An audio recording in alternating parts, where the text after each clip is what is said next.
اب BBA7 کے سلمان یوسف Khan stage پر تشریف لائیں گے اور اسی موضوع کی تائید میں اپنے خیالات کا اظہار کریں گے.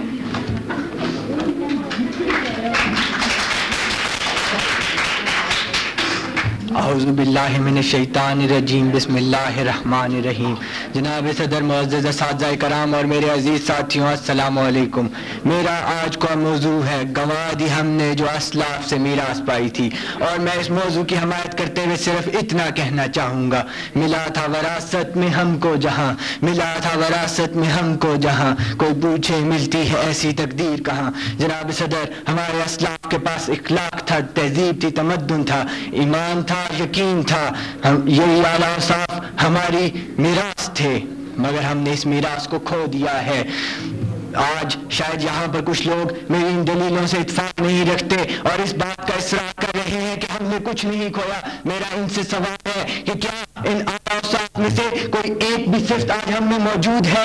کچھ نہیں ہمارے پاس شاندار ماضی کے سوا، کچھ نہیں ہمارے پاس شاندار ماضی کے سوا.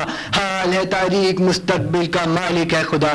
جناب صدر، حقیقت یہ ہے کہ آج ہم اپنا مقام بھول گئے ہیں. ہمیں خدا نے اشرف المخلوقات بنایا، یعنی تمام مخلوقات سے بہتر، لیکن آج شاید ہم تمام مخلوقات سے بدتر ہیں. ہم میں جھوٹ، فریب، جہالت، خود غرضی اور انتہا پسندی جیسے عنصر کود کود کر بھرے ہوئے ہیں. مذہب، خدا اور آخرت پر ایمان رکھنے والا کوئی نہیں.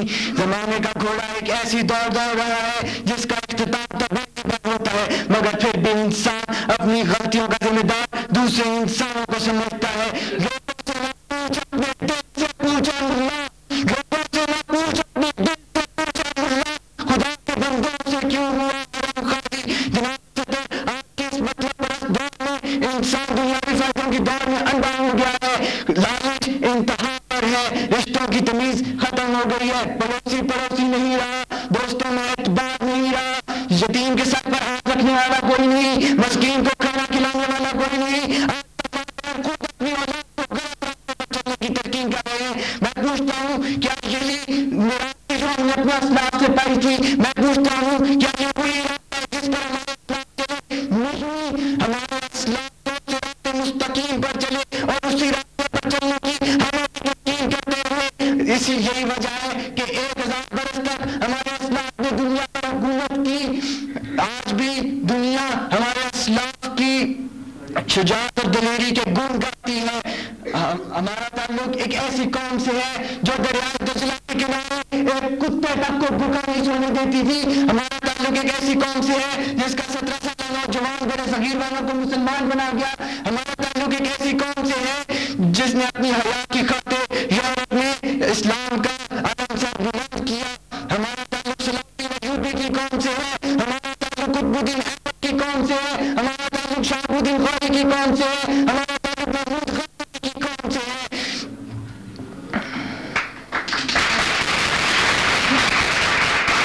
ابن الحکم اور خوارزمی اور ابن سینا وغیرہ ہمارے ہی اسلاف تھے جو چراغ ہمارے اسلاف نے روشن کیے. آج بھی پوری دنیا ان سے مستفید ہو رہی ہے. ہمارے اسلاف کی کتب کا مطالعہ آج بھی یورپ میں عام ہے. ہمارے پاس افسوس کی بات تو یہ ہے کہ ہمارے پاس اپنے اسلاف کی اتنی کتب موجود نہیں جتنی یورپ کی لائبریریوں میں موجود ہیں. سچ تو یہ ہے کہ ہمارے سے زیادہ ہماری اسلاف کا، ہماری میراث کا فائدہ اہل یورپ نے اٹھایا ہے، اور ہم آج بھی غفلت میں پڑے اہل یورپ کے غلط طور طریقوں پر عمل کرنے کی کوششیں کر رہے ہیں. ہم میں سے ہر دوسرا فرد کانوں میں بالی لگائے پھر رہا ہے، داڑھی کا مذاق اڑا کر کہتے ہیں یہ فرینچ ہے.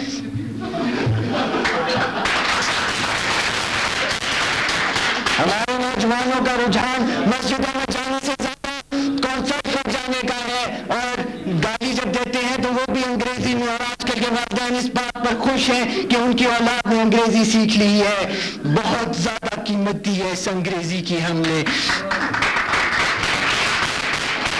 میرا کام غریبی نہیں فقیری ہے، میرا کام غریبی نہیں فقیری ہے.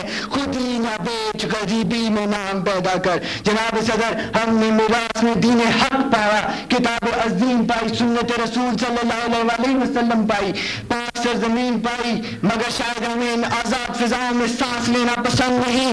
ہم نے اپنی گدروں میں توق ڈال کر یہ سمجھ لیا ہے کہ آزاد اپنی آنے والی نسلوں تک کا خیال نہیں. ہماری آنے والی نسلیں ہم سے یہ سوال پوچھ رہی ہیں کہ آخر کیوں ہم لوگ کے زنجیریں ڈالی. ہماری آنے والی نسلیں ہم سے یہ سوال پوچھ رہی ہیں کہ کیا تمہارے اسلاف نے تم کو وہی کچھ دیا تھا جو تم اپنی اولاد کے لیے چھوڑ کر جا رہے ہو. پھول درخت پنچھی وغیرہ سب بے بس تماشا دیکھ رہے ہیں. پہاڑوں سے آنے والی سرد ہوائیں خانگیوں میں تبدیل ہو چکی ہیں اور ہم بڑی غفلت میں پڑے سو رہے ہیں. رحمت کے دروازے آج بھی کھلے ہیں. ہمیں چاہیے کہ آج یہ اللہ تعالیٰ کے حضور سب مسجود ہو کر معافی مانگیں اور اپنی گناہوں سے توبہ کریں. عاقبت کا جو راستہ ہمارے اسلاف نے اختیار کیا تھا اس کی پیروی کرنے کی پوری کوشش کریں, کیونکہ اسی میں ہماری دنیا اور آخرت کی کامیابی ہے. نہیں ہے نا امید اقبال اپنی کشت ویراں سے, نہیں ہے نا امید اقبال اپنی کشت ویراں سے. ذرا نم ہو تو یہ مٹی بڑی زرخیز ہے. ساقی شکریہ.